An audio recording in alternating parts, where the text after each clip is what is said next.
Hi, Wesley. I'm going to read you I'm Not Scared, You're Scared.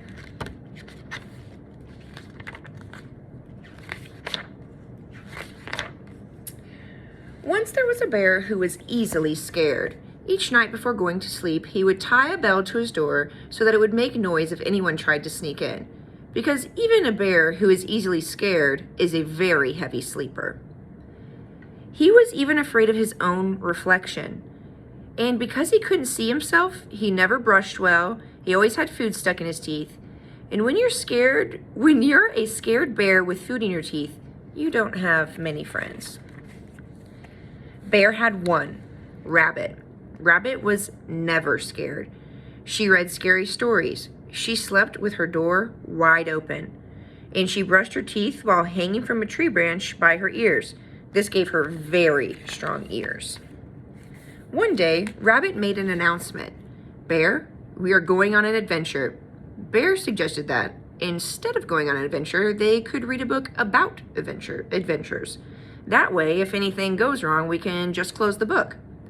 Rabbit looked at her friend and asked, Bear, are you scared?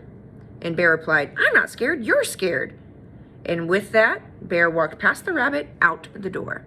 Bear stopped to make sure they had everything they needed. Do I need a bike helmet? Bear asked. No, said Rabbit. Do I need oven mitts? No, said Rabbit. Do I need my bear repellent spray? You're a bear, said Rabbit. After walking a while, they came to a small stream. It looks deep, said Bear. It's not deep, said Rabbit. It looks cold, said Bear. It's not cold, said Rabbit. It looks like it's filled with fish who have very sharp teeth, the kind of fish who would like nothing more than to nibble at the ankles of a delicious bear. Rabbit looked at her friend again and asked, Bear, are you scared? And Bear replied, once again, I'm not scared, you're scared. And with that, Bear walked along the stream until it narrowed enough that they could step over it. There he found Rabbit, who had fallen asleep, waiting for him.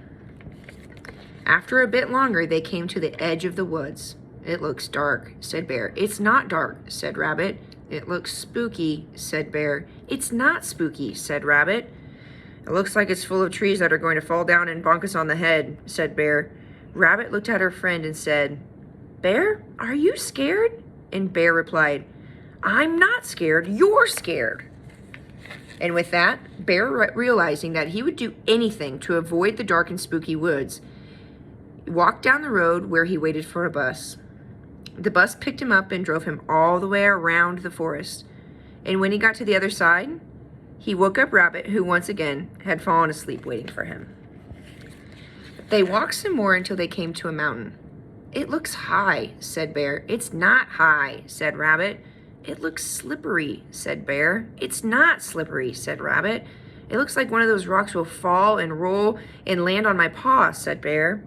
Bear looked at her friend and just had to ask, Bear, are you scared? And Bear replied, I'm not scared, you're scared. And with that, Bear, realizing that he would do anything to avoid the high, slippery mountain, he walked to the nearest train station. He took the train. The train took him halfway around the mountain to an airfield. At the airfield, Bear bought a ticket on a helicopter that flew him to the top of the mountain. And he dropped him off next to Rabbit, who, no surprise here, had fallen asleep. Rabbit, said Bear, waking her up, should we go home?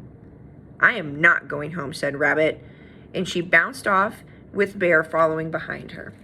After a bit more walking, they found themselves at one side of a long rope bridge. Bear stopped. It looks rickety, said Bear. It might be a little rickety, said Rabbit. It looks old, said Bear. It might be pretty old, said Rabbit. It looks like the boards might break if you were heavy enough, said Bear. Agreed Rabbit. Rabbit looked at her friend and said, Bear, are you scared?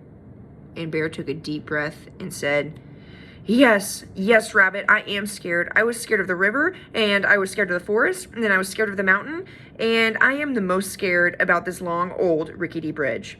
And with that, Bear turned around and headed home. He marched back to the helicopter that flew him back to the airfield. Then he took the train back to the forest. Then, where he got a bus that took him over the river so he could cross where it was narrow, and then trudge all the way back to his house where he crawled into bed. Rabbit went to the middle of the bridge and thought, see, this bridge isn't dangerous. It's a good bridge. And to prove it, she started jumping up and down. And then she jumped harder. And then she jumped harder than she had ever jumped in her life. And then the board she was jumping on cracked in half. Rabbit fell right through the hole of the bridge. Lucky for Rabbit, she had very strong ears. But she knew she wouldn't be able to hold on forever. And because of this, Rabbit, for the first time in her life, was scared. Now, Bear and Rabbit hadn't noticed through their journey that they had been followed by a small bird. Bird realized that she had to get help, so she flew as fast as she could all the way to Bear's house. Bird flew in Bear's window and started chirping as loud as she could. But Bear didn't wake up, because even bears who are easily scared are very heavy sleepers. Bird was about to give up when she saw a bell on the doorknob.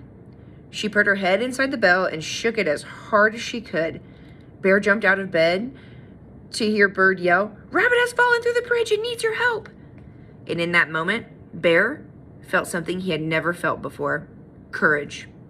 He was so scared about his friend that instead of staying home where it was safe, he ran out the door faster than any bear had ever run before. When Bear reached the stream, he ran right through it. It only came up to his ankles. When he came into the forest, he ran right through it. It was only 3 trees. And when he came to the mountain, he didn't even think about taking the train or the helicopter. He just climbed right up it. It wasn't very high. Meanwhile, Rabbit was now hanging on with only one ear. She could feel it slipping too, and she had just lost her grip. And when she had just lost her grip, Bear grabbed her by the ear and lifted her to safety. "Bear, were you scared?" asked Rabbit.